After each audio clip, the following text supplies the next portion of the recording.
In this video, we will discuss the k-nearest neighbors algorithm, also known as KNN. The algorithm is one of the most simple and easy to implement. While the algorithm can be used in both classification and regression problems, it is far more useful and common for it to be used in a classification. In the example on the right, we see a problem where we're attempting to classify the green circle, our new data point, as either a blue square or a red triangle. The algorithm works by comparing the nearest neighbors to the data point we're trying to determine, the green circle, and uses those to classify it. If we use one nearest neighbor, so a k of 1, the green circle would be classified as a red triangle. If we use 3 nearest neighbors, however, with a k of 3, the green circle would be classified as a red triangle as well, because there are 2 red triangles and only 1 blue square of the 3 closest. However, if we use 5 nearest neighbors, a k of 5, the green circle would this time be classified as a blue square, because of the 5 closest nearest neighbors to the green circle, 3 are blue squares and only 2 are red triangles. From a mathematical perspective, the algorithm can be written as that below. These two on the right are the same thing, and basically, for each feature or independent variable of the sample space, we compare that data point against the data point we're trying to classify or determine. By getting the difference between each feature, squaring it, summing those, and calculating the square root of all of that, we can determine what's known as a distance or similarity metric. This equation here is known as the Euclidean distance method, but there are others as well that are out of the scope of this video. When there's only one feature being used, the square root sign and the exponent here will cancel, and we're left with just the absolute value, or the difference between the two data points. This will become more clear when we look at an example in the following slide.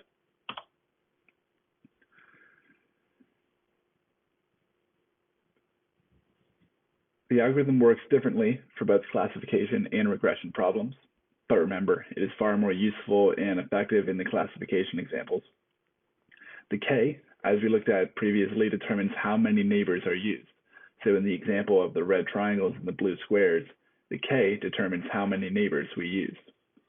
The nearness of the independent variables determine which neighbors will be used.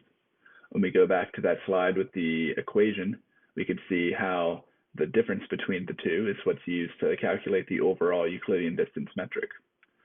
The nearness of the smallest Euclidean distance metric will then be used to determine which objects, so in the previous example, the blue squares, the red triangles, will be used. Then, in a classification problem, the green circle would be classified based on the majority vote of the k nearest data points, or the neighbors. The most common dependent variable, either blue square or red triangle, of those selected neighbors determines how the green circle will be classified. In a regression problem, it works in a similar way. However, instead of trying to classify the data point as either a red triangle or a blue square, we actually take the mean of the nearest neighbors and use this to determine a numerical output.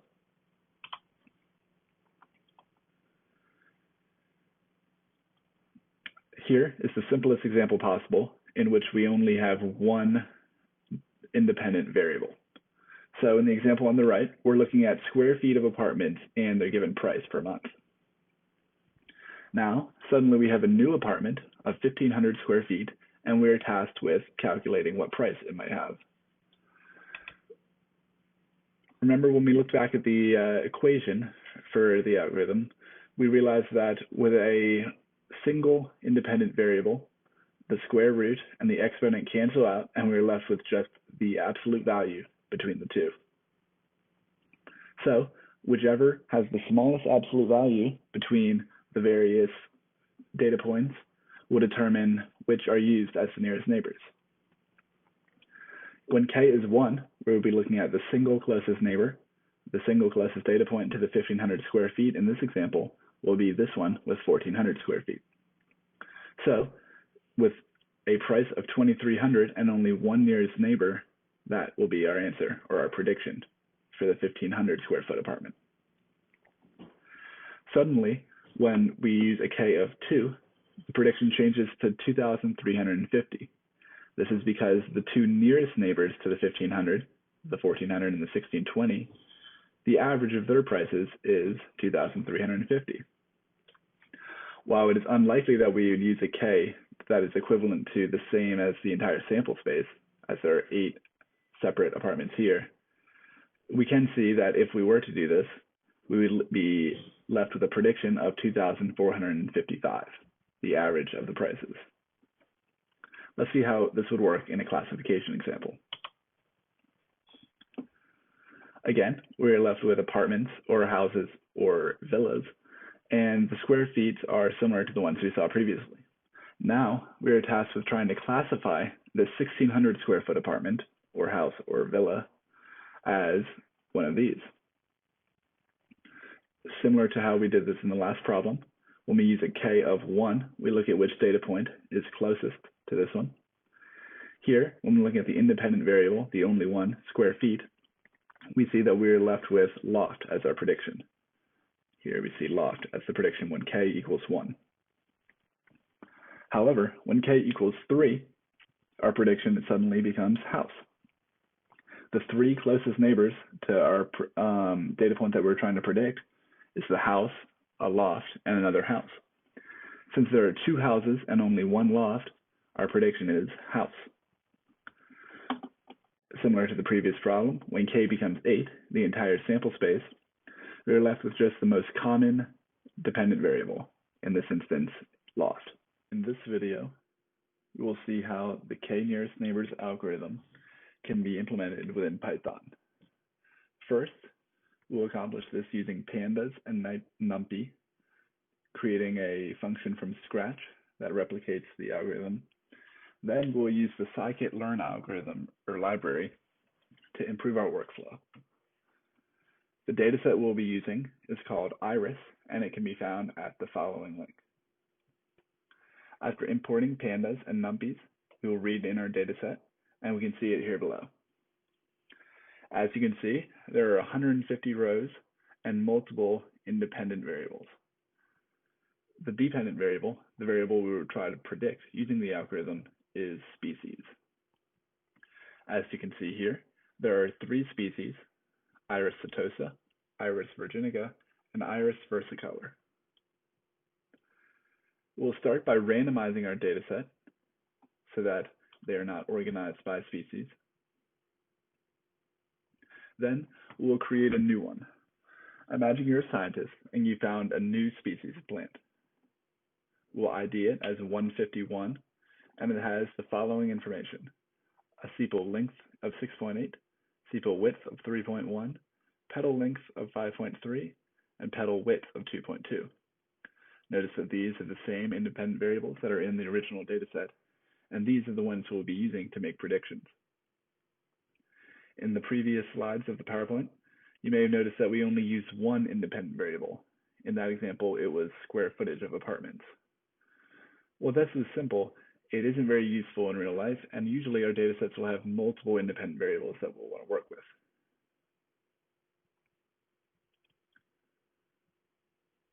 We'll now use a single column, sepal length, to represent a univariate model. This is the simplest one possible. So our x variable will be sepal length in centimeters, and our y, or the variable we're trying to predict, will be the species. Here's a function that will allow us to do that, where you input the species that you have found, as well as the k, the nearest neighbors that you want to use to determine the classification. After creating a copy of the data frame, we'll create a new column, distance metric, that is used by finding the absolute value of the new species sepal length from the sepal lengths found in the original database. We'll sort the values by the distance metric, and our prediction will be that with the highest or lowest Euclidean distance metric. Then we'll print the prediction. Let's call it on our new species using a k of 1. Here, the prediction is iris versicolor. However, when we call the same function with a k of 5, we have a new prediction, iris virginica. Here, you can see how a different value of k can alter the prediction. Now, we'll use all of our independent variables. So those were sepal length, sepal width, petal length, and petal width. And this time, we'll, for the first time, use multiple independent variables in our algorithm. This is far more common in real life. Rather than a single column as the x, we now have all 4. And we will go about the function in a similar manner. We'll copy the data set, and for each independent variable, we will calculate the difference between it and our new species. We will square those, sum them together, and take the square root, and that will be our distance metric. This follows the same pattern we see in the mathematical model above. Just like we just did previously, we'll sort the values based on the distance metric and take the most common one of the top k neighbors. When we print the results, we see that this species, when using a k of 5, is most likely Iris virginica because of the 5 most similar plants, Iris virginica is the most common. While this was a good way to see how the actual model and the inner workings of it could be implemented using Python, it is rare that you would actually want to write out this much code for such a simple problem. That's where scikit-learn can be a big help. Scikit-learn is the most common library within Python used for machine learning and prediction. And it follows a similar pattern for all models. In other videos later down the road, we'll see a very similar pattern in terms of the code itself and how it's instantiated. So from scikit-learn.neighbors, we'll import our classifier. Here it is called k-neighbors-classifier. This first line here is called instantiating the model, and we're saving it into a variable called knn. Now previously, we used, in this example above, we were attempting to simply predict one data point. That was our new species. But it was hard to see how well our model performed because we only had one data point. To get a better idea of how well our model is doing, you may want to divide your data set into a train and test component. So after randomizing the data set as we did above, the first 100 will be divided into the train, and the next 50, from 100 to 150, will be the test data set. We will use the train data set and try and make predictions on the test data set. We'll compare our predictions to the actual results to see how our model did. The train X will be the independent variables of the train data set, and the train Y will be the species that we're trying to predict. We fit the model using knn.fit, and then you input the train and the train X and the train Y. Now suddenly behind the scenes, the algorithm is being created and predictions can be made. So we'll save our predictions here by calling knn.predict, and then we use the test data set as well as the independent variables we want to use for that. The same for sepal length, sepal width, petal length, and petal width. We'll save our predictions into a new column of the test data frame, and we'll determine if they're correct by equating the species column to our prediction. Here we see our predictions. As you can see, we got it correct almost every time. However, there are a couple instances, one here and one here, in which we didn't get it correct. So our model worked 48 out of 50 times. Pretty good, but I think it can be better. You may have noticed that of the independent variables, sepal length, sepal width, petal length, and petal width, they have very different scales. Sepal length is much higher than the rest. It can get as high as 8, whereas petal width is much lower and can be as low as 0.3 or even 0.2. So when we take into account the original equation, we could see how a difference in the petal width, the sepal length, could have a greater impact than that of the petal width because it is such a big number. When we square the differences, this difference becomes even more important, and therefore it will have a much higher weight on our final Euclidean distance metric. This can be problematic because petal width may be just as important in predicting the species as its sepal length, but because its values are so much smaller, our equation is not taking this into account. We can counter this by normalizing the data. Normalizing the data means each column will have a mean of 0 and a standard deviation of 1. This is our way of countering the difference in the scales. While it'll have a slight improvement here, because they are different, we could imagine how a data set in which certain units are in millions of people or millions of plants, and others are in centimeters of width, they will have hugely different impacts on our final results. Here, we normalize the data by subtracting the mean of each column from the original data points and dividing that by the standard deviation of each column. Here is our new data set. It looks similar to the previous one, but rather than having only positive variables, we have negative to signify that they are less than average, and we have a mean of around 0. So everything seems accurate so far. We'll repeat the same process above, instantiating the KNN classifier, dividing our data set into train and test, selecting the columns we want to use as the independent variables, and making predictions on them. Let's see how we did. Suddenly, it seems like we got almost every single prediction correct except for one. So this time we got 49 out of 50 correct. We were able to improve our score by normalizing the data and taking each independent variable into account equally. Here, we'll go into some of the pros and cons of the algorithm, and you should have been thinking about these in the previous parts of the video, so some of these may not be too surprising.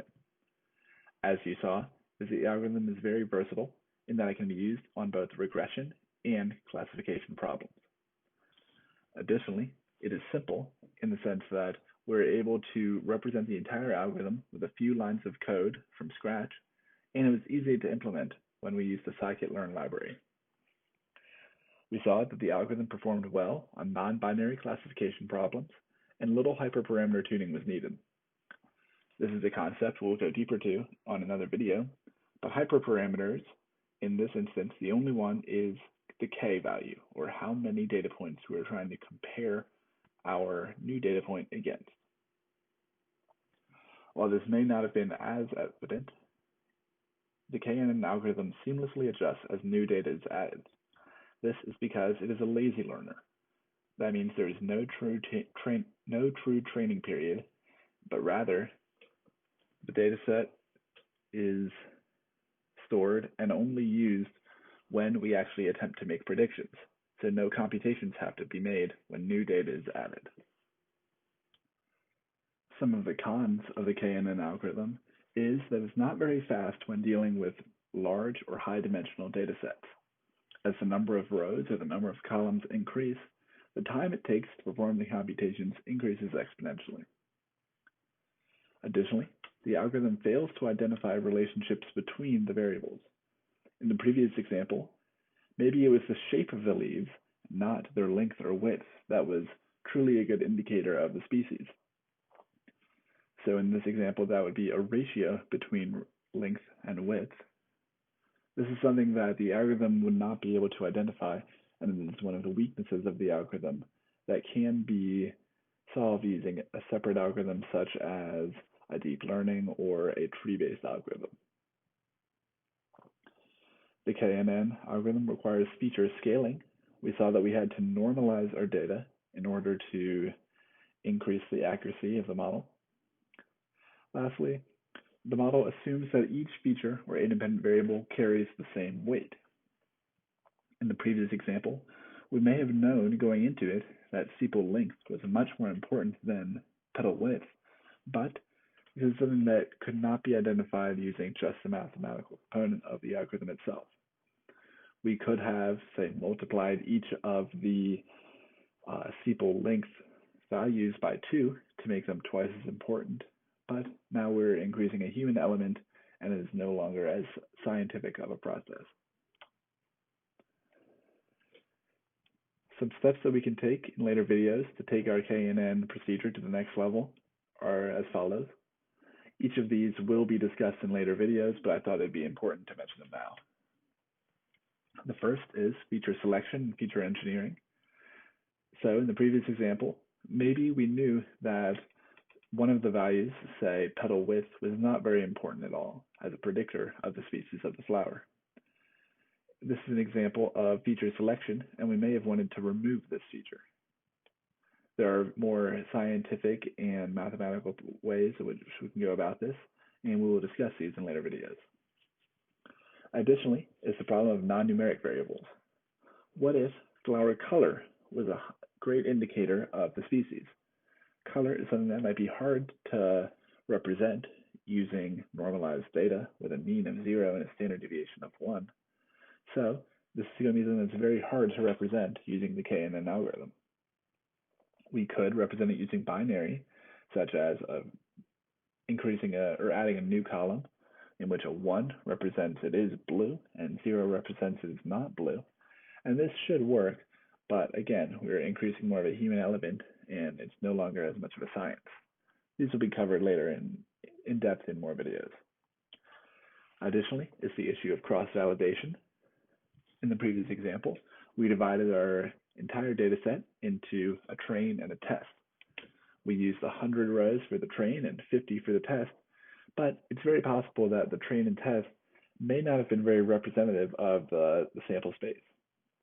It could be, while it's unlikely, it is possible that all 50 of one species could be found within the train and not exist at all in the test, or vice versa. This is something that cross-validation can help us with. Lastly is the issue of hyperparameter optimization. We saw in the previous example that changing the value of k altered our predictions. But what is the best value of k to use? 5 and 10 are some of the most common, but this is something we can go in depth on and have a more advanced procedure for. Lastly, there are other distance metrics beside Euclidean distance that can be used within the scope of the KNN algorithm. While Euclidean distance is the most common, it is important to recognize that these others exist, such as cosine, chi-squared, or Minkowski.